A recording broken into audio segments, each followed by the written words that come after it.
Hello friends, स्वागत है एक बार फिर आप सभी का आपके YouTube channel miss teachers classes पे। तो शिक्षा में क्रियात्मक अनुसंधान पेपर का एक बहुत इंपॉर्टेंट क्वेश्चन अभी मैं आप लोगों के साथ शेयर करने वाली हूँ। तो वीडियो को पूरा देखिएगा। वीडियो पसंद आएगी तो वीडियो को लाइक शेयर, चैनल को सब्सक्राइब कर दीजिएगा। आई होप कि आपके पेपर अच्छे जा रहे होंगे और ये पेपर भी आपका काफ़ी अच्छा जाए। अगर आपको इसका PDF चाहिए तो PDF की लिंक डिस्क्रिप्शन बॉक्स में अवेलेबल है। आप वहाँ पर जाके क्लिक करके PDF जो है वो डाउनलोड कर सकते हैं। तो चलिए स्टार्ट करते हैं अपनी ये वीडियो।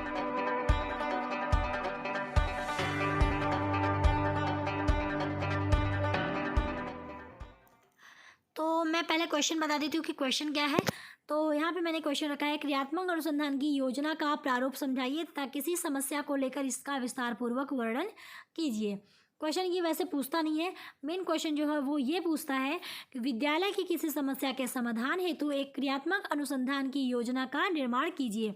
और MG की VP के 2017 के पेपर में, 18 के पेपर में, 19 के पेपर में हर साल ये क्वेश्चन आपसे पूछा ही है। तो ये काफ़ी इंपॉर्टेंट यानी बहुत मोस्ट इंपॉर्टेंट क्वेश्चन के अंतर्गत आता है। तो चलिए देख लेते हैं इसका आंसर। यहाँ पे मैंने जो प्रश्न अभी अथवा के अलावा जो मैंने अभी आपको बताया पहला क्वेश्चन जो पढ़ के, उसमें मैंने प्रारूप को समझाने की बात इसलिए की है क्योंकि जब आप जो क्रियात्मक अनुसंधान की योजना बनाएंगे किसी समस्या के लिए, तो जो हेडिंग है, जो जो जिस जिस हेडिंग के अंतर्गत आपको टॉपिक लिखने हैं, वो आपको पहले ही जो प्रारूप है वो समझ में आ जाए ताकि आपको उसमें कोई दिक्कत ना आए। इसीलिए मैंने जो है प्रारूप वाला क्वेश्चन इसलिए रखा है ताकि आपको अच्छे से क्लियर हो जाए कि क्या क्या स्टेप फॉलो करना है आपको। तो यहाँ पे आप उत्तर में लिखेंगे क्रियात्मक अनुसंधान की प्रायोगिक योजना का प्रारूप। ये आपको लिखना नहीं है, आपको केवल विद्यालय की किसी समस्या के समाधान हेतु जो है योजना बनाना है, तो वो आगे होगा। यहाँ पे मैं केवल प्रारूप इसलिए आपको समझा रही हूँ ताकि आपको सारे टॉपिक क्लियर हो जाएं कि इस पॉइंट के अंतर्गत आपको सारी चीज़ें लिखनी है। तो यहाँ पे आप लिखेंगे क्रियात्मक अनुसंधान के अंतर्गत विद्यालय संबंधी किसी समस्या के योजना का प्रारूप कुछ इस तरह व्यक्त किया जाता है। किस तरह किया जाता है, तो यहाँ पे एक एक करके मैंने सब लिखे हैं। तो पहला जो होगा वो होगा योजना का शीर्षक, दूसरा है अनुसंधान कर्ता, तीसरा है योजना की पृष्ठभूमि यानी इसके अंतर्गत क्या होगा, योजना का जो आधार है वो बताया जाएगा, चौथा है योजना का उद्देश्य, पांचवा है विद्यालय के लिए योजना का महत्व, फिर आता है छठा। तो छठे के अंतर्गत आपको लिखना होगा समस्या का क्षेत्र, समस्या का विशिष्ट रूप यानी परिभाषीकरण एवं सीमांकन। इसके अंतर्गत होगा समस्या के लिए साक्ष्यां यानी तथ्य। और इसके अंतर्गत अगला होगा समस्या के कारणों का विश्लेषण और फिर अगला होगा विशेष बातें। ये सब कुछ आएगा समस्या के अंतर्गत, ठीक है। तो यहाँ पे आपने अगर अभी मेरा वो वाला वीडियो नहीं देखा है जिसमें मैंने क्रियात्मक अनुसंधान के सोपान बताए हैं, तो उसको जाके ज़रूर देखिएगा। अगर आप उसको देख लेंगे तो आप इसको बहुत आसानी से कर ले जाएंगे, क्योंकि मैंने जो टॉपिक है यानी जिस समस्या के ऊपर हमने ये पूरी योजना बनाई है वो मैंने दोनों में सेम रखा है ताकि आपको ज़्यादा दिक्कत ना आए। थोड़े बहुत जो है स्टेप अप डाउन है, बाकी सब कुछ सेम है। तो यहाँ पे जो 7वां पॉइंट होगा वो होगा क्रियात्मक परिकल्पनाओं का निरूपण। 8वां हमारा होगा क्रियात्मक परिकल्पना का क्रियान्वयन। तो इसके अंतर्गत देखिए आपको 3 भाग में जो है इसको लिखना पड़ेगा। एक में आप लिखेंगे क्रियाएं जो कि आपको प्रारंभ करनी है, विधि किस प्रकार उन्हें संपादित किया जाएगा तथा अनुमानित समय, और अपेक्षित साधन यानी किन साधनों द्वारा संपादित किया जाएगा। तो अगर आपने वो वाली वीडियो देखी होगी तो आप इसको बहुत अच्छे से समझ पा रहे होंगे। नहीं देखी है तो मैं डिस्क्रिप्शन में लिंक दे दूँगी, मैं कोशिश करूँगी कि आई बटन पे भी दे दूँ, आप वहाँ पे भी जाके चेक कर लीजिएगा। अगर आपने उसको देख लिया तो आप बहुत आसानी से समझ जाएंगे सोपान क्या है और फिर आप इसको भी आसानी से, बहुत आसानी से बना लेंगे, ठीक है। अगला हमारा है मूल्यांकन। तो ये मूल्यांकन जो होगा वो किसके आधार पर होगा, प्रस्तुत क्रियात्मक परिकल्पनाओं के आधार पर, यानी जो हम परिकल्पना बनाएंगे उसके आधार पर हम इसका मूल्यांकन करेंगे। 10वां होगा अनुसंधानकर्ता की टिप्पणी। अनुसंधानकर्ता फाइनल में कुछ जो है टिप्पणी करेगा। तो वो ये 10 पॉइंट हैं, 10 पॉइंट के अंतर्गत हम अपनी योजना पूरी बनाते हैं। तो ये मैंने अलग से इसलिए लिख दिया ताकि आपको क्लियर हो जाए। अब हम चलिए समस्या के ऊपर आपको लेके चलते हैं, यानी किसी समस्या को लेकर हम जो है योजना बनाते हैं क्रियात्मक अनुसंधान की। हर स्टेप को आपने यहाँ पे देख लिया, उसी स्टेप के अंतर्गत उसको लिखेंगे। तो आपका जो मेन क्वेश्चन शुरू होता है वो क्वेश्चन यहीं से शुरू होता है, यानी आपको एग्जाम में यहीं से लिखना है। अगर आपसे पूछता है कि विद्यालय की किसी समस्या के समाधान हेतु एक क्रियात्मक अनुसंधान की योजना का निर्माण कीजिए। तो यहाँ पे हमने कहा था कि 10 पॉइंट है, तो 10 पॉइंट चलिए एक एक करके देख लेते हैं। तो पहला था योजना का शीर्षक।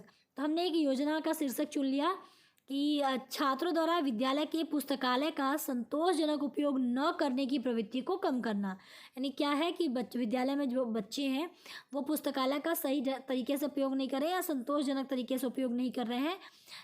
ये जो प्रवृत्ति है पुस्तकालय का सही से प्रयोग न करने की, इस प्रवृत्ति को कम करना ही हमारा क्या है, हमारी योजना का शीर्षक है। यानी इसी के लिए हमको सारा कुछ काम करना है, क्रियात्मक अनुसंधान पूरा फॉलो करना है।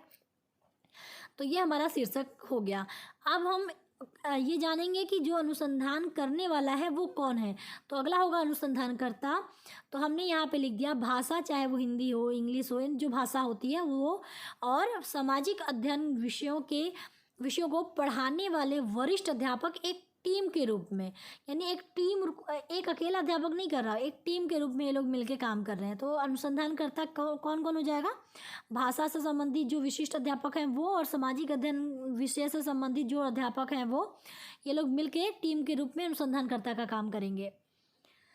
अब आती है योजना की पृष्ठभूमि। देखिए पृष्ठभूमि का मतलब क्या है कि योजना का आधार क्या है, ये योजना की मतलब ज़रूरत क्या थी, आधार क्या है, किस आधार पर यानी किस बेस पर हम ये योजना जो है बनाएंगे या योजना का निर्माण करेंगे। तो वही चीज़ यहाँ पे आपको लिखना है। आप लिखेंगे गत बीते वर्षों में छात्रों में यह प्रवृत्ति देखने को मिल रही है कि वे अपने अवकाश के समय में इधर उधर घूमते हैं और अपना मूल्यवान समय व्यर्थ करते हैं।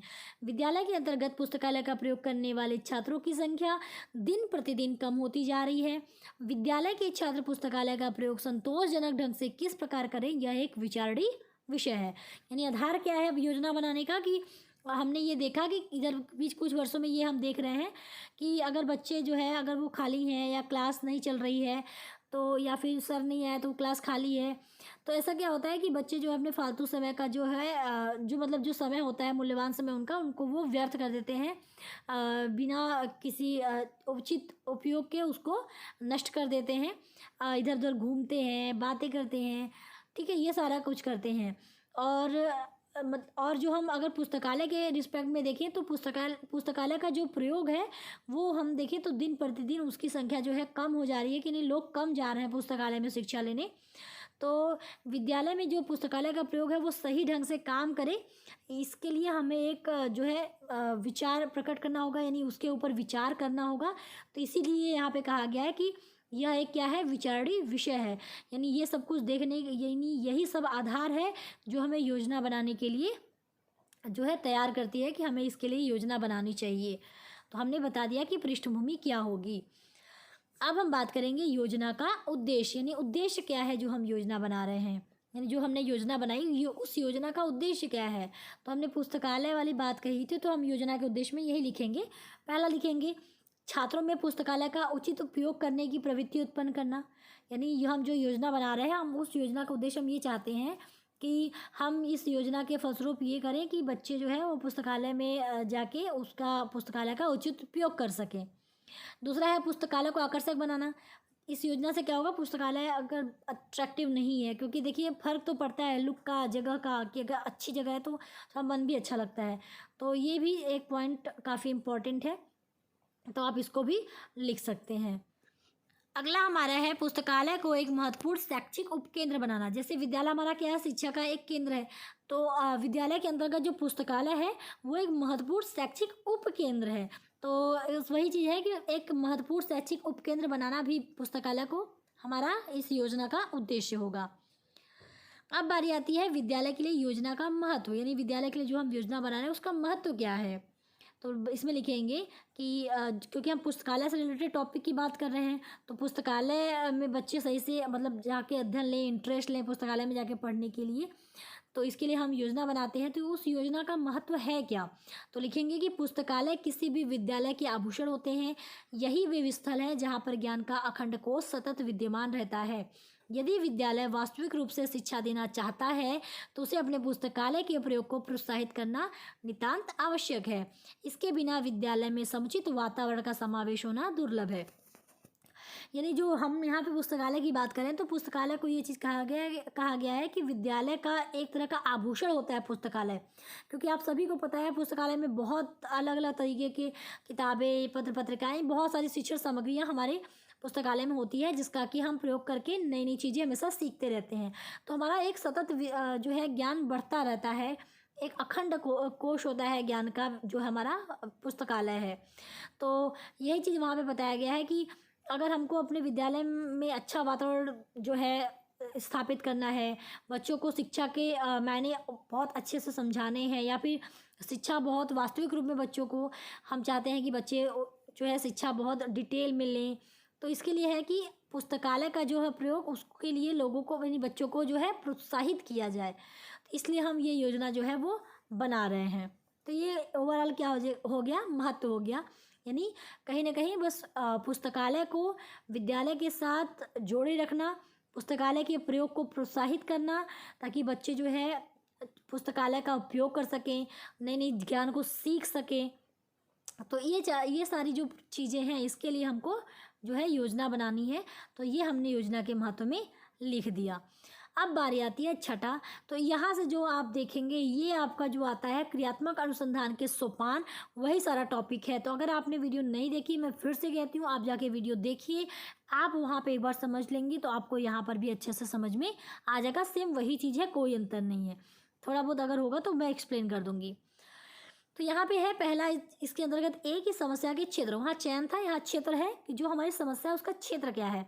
तो हम लिखेंगे विद्यालय में पुस्तकालय को अधिक प्रभावशाली बनाना, यानी कहीं ना कहीं पुस्तकालय जो है अधिक प्रभावशाली बने, तभी हमारी जो है प्रॉब्लम वो दूर हो सकेगी। तो समस्या का जो क्षेत्र है वो पुस्तकालय से रिलेटेड है कि पुस्तकालय को अधिक प्रभावशाली बनाना है। फिर हमारा आता है समस्या का विशिष्ट रूप। तो हमने जैसे बता दिया कि मेन हमारा है कि बच्चे जो है इंटरेस्ट ज़्यादा नहीं लेते, तो अब हम उसको थोड़ा जो है विशिष्ट बनाने की कोशिश करेंगे। तो लिखेंगे कि विद्यालय की पुस्तकालय का विद्यालय के वरिष्ठ कक्षाओं यानी 11वीं और 12वीं के छात्रों द्वारा संतोषजनक तरीके से प्रयोग न किया जाना। यानी हमने समस्या जो थी कि बच्चे इंटरेस्ट नहीं ले रहे हैं, तो हमने थोड़ा सा उसको विशिष्ट रूप दे दिया कि कक्षा 11वीं और 12वीं के छात्र ऐसा कर रहे हैं। ठीक है। अब आता है समस्या के लिए साक्षियाँ, यानी समस्या जो है उसके लिए तथ्य हम बता रहे हैं। तो कि मतलब कैसे साबित हो रहा है कि वाकई में ये समस्या है। तो हमने देखा, इसमें हमने 3 पॉइंट लिखे हैं। पहला है 11वीं एवं 12वीं के छात्र पुस्तकालय में यदा कदा ही पदार्पण करते हुए पाए गए हैं।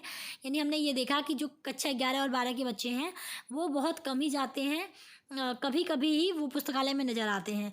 तो ये हमें बताता है कि वो बच्चे जो है इंटरेस्ट नहीं ले रहे हैं पुस्तकालय में जाके पढ़ने का। तो ये एक समस्या, हमको समस्या के लिए एक सबूत हमारा, एक तथ्य हमारा सिद्ध होता है। दूसरा है पुस्तकालय में ये छात्र जब कभी आते हैं तो अनावश्यक वार्ता करने में रुचि लेते हैं। यानी अगर कभी आ भी गए तो ऐसा नहीं कि मन लगा के पढ़ें, बल्कि वे फालतू में क्या करते हैं, आके जो बेकार की बातें हैं उसको करने में अपना इंटरेस्ट लेते हैं। तो ये भी हमें एक तथ्य देता है कि वाकई में बच्चे जो है वो रुचि नहीं ले रहे हैं। तो ये भी समस्या के लिए एक जो है सबूत की तरह का हम इसको पेश कर सकते हैं। तीसरा होगा इन छात्रों को पुस्तकालय की पत्र पत्रिकाओं तथा पुस्तकों की जानकारी न होना। कभी कभी ये भी देखा गया है कि शायद कुछ ऐसे भी बच्चे होते हैं जिन्हें जो कि पुस्तकालय की जो पत्र पत्रिकाएं या पुस्तक है उसके बारे में उन्हें उचित जानकारी नहीं होती, जिसकी वजह से भी वो ज़्यादा जो है पुस्तकालय नहीं जाते, ज़्यादा इंटरेस्ट नहीं लेते। तो ये हमने समस्या के लिए कुछ तथ्य, यहाँ पे साक्ष्य जो है वो हमने बता दिए। अब आता है डी, समस्या के कारणों का विश्लेषण। पहला हमारा होगा पुस्तकालय में छात्रों की रुचियों के अनुकूल पुस्तकों व पत्र पत्रिकाओं का न होना। यानी ये भी कारण हो सकता है इस समस्या का आने का, कि हो सकता है पुस्तकालय में जो बच्चे जिस विषय को पढ़ने में या जिन जो है पत्र पत्रिकाएं या फिर जो भी शिक्षा संबंधी सामग्री जो है जिनको वो पढ़ना चाहते हैं वो जो है उपलब्ध ना हो, इसलिए। और दूसरा है पुस्तकालय में अपेक्षित व्यवस्था का अभाव, यानी जो है व्यवस्था पुस्तकालय की सही नहीं है, इस वजह से भी जो है समस्या उत्पन्न हो सकती है, यानी बच्चे रुचि नहीं ले सकते हैं, ये भी एक रीज़न जो है हो सकता है। तीसरा, अध्यापकों द्वारा पुस्तकालय का प्रयोग करने के प्रति छात्रों को प्रोत्साहित न किया जाना। यानी कभी कभी ऐसा होता है, देखा जाता है कि बच्चे जो है पुस्तकालय में इसलिए भी इंटरेस्ट नहीं लेते क्योंकि शिक्षक कभी उनको मतलब जो है इस बात पे बल नहीं देता, जोर नहीं देता कि आपको पुस्तकालय में जाके पढ़ना चाहिए, तो इस वजह से भी वो शांत रहते हैं, उन्हें कोई इंटरेस्ट नहीं आ पाता। चौथा एक रीज़न हम ये भी बता सकते हैं कि विद्यालय में पुस्तकालय में अध्ययन हेतु कालांश न होना। ऐसा होता है कि हमेशा क्लासेज जो है वो लगातार चलती रहती हैं, तो अलग से कोई क्लास ना होने की वजह से भी बच्चे जो है आपके पुस्तकालय में नहीं जा पाते। तो ये बहुत सारे कारण हो सकते हैं आपकी समस्या के। अब कुछ यहाँ पे विशेष बातें हैं।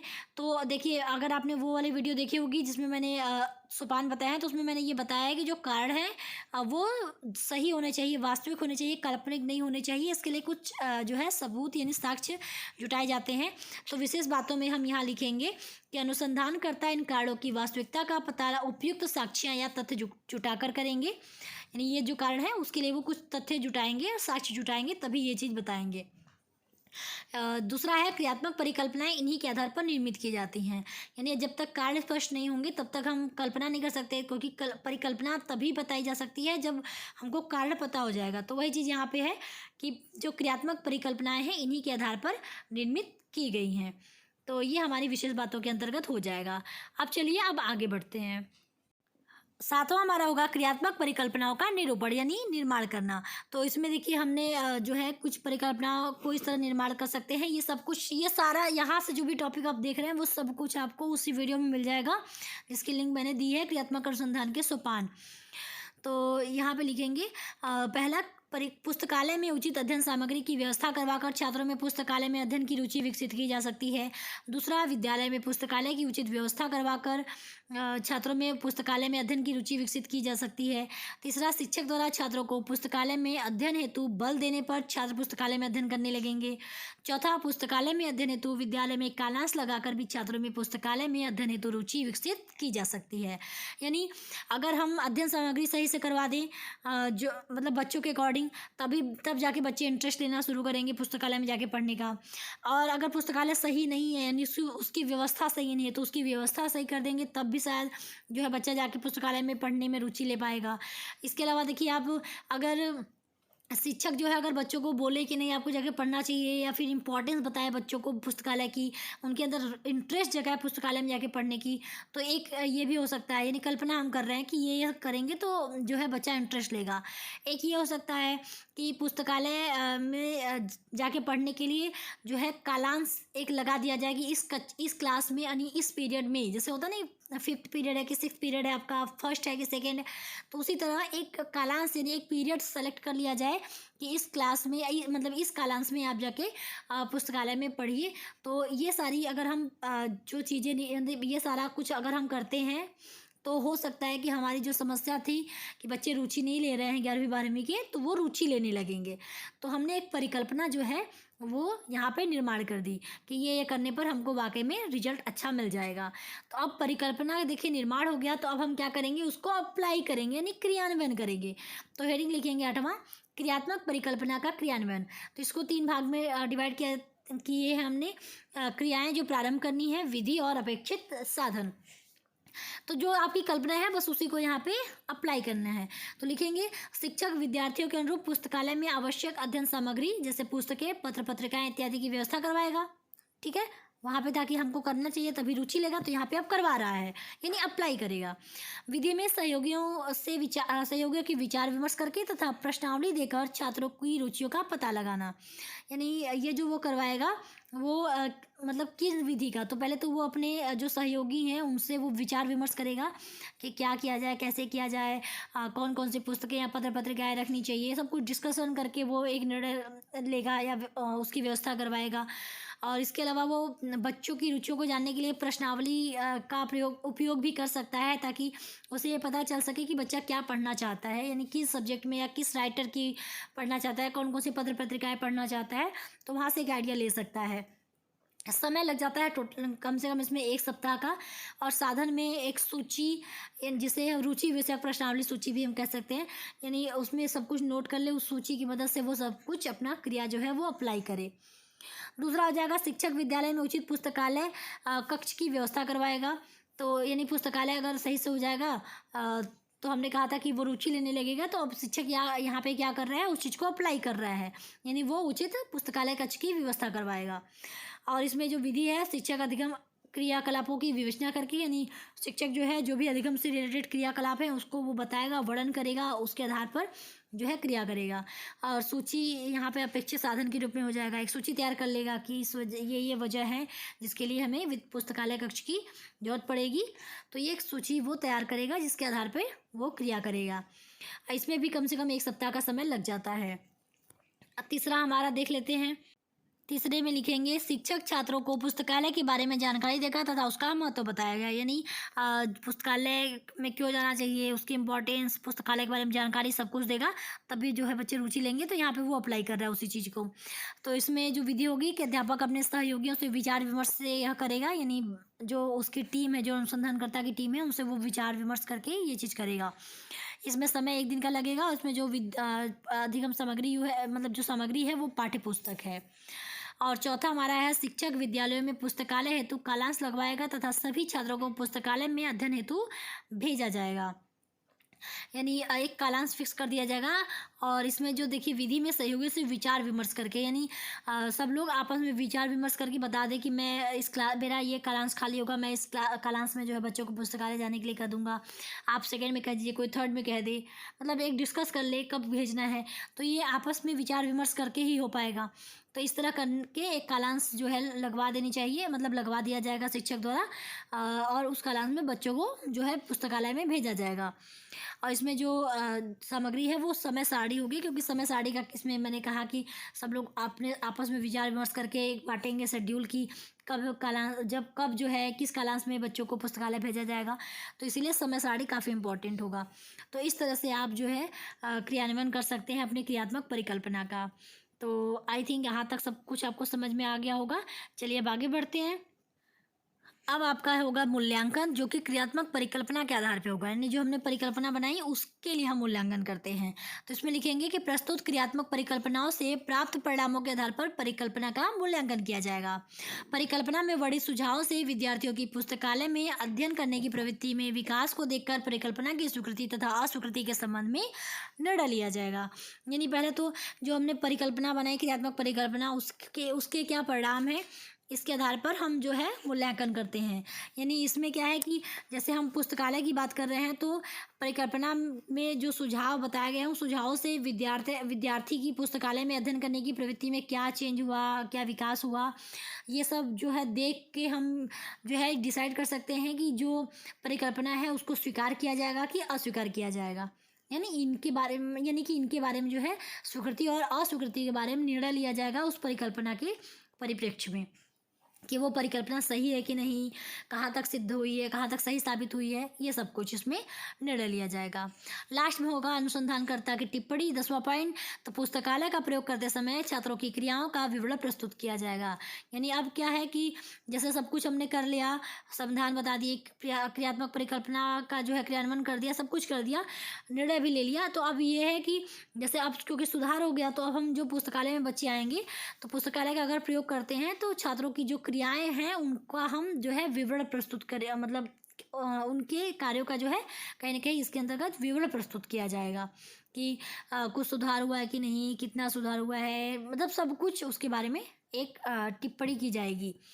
तो यहाँ पे हमारा जो है ये पॉइंट पूरा क्लियर हो जाता है। आप में से किसी के इस क्वेश्चन के लिए रिक्वेस्ट भी आई थी, तो आई होप कि आपको समझ में भी आ गया होगा।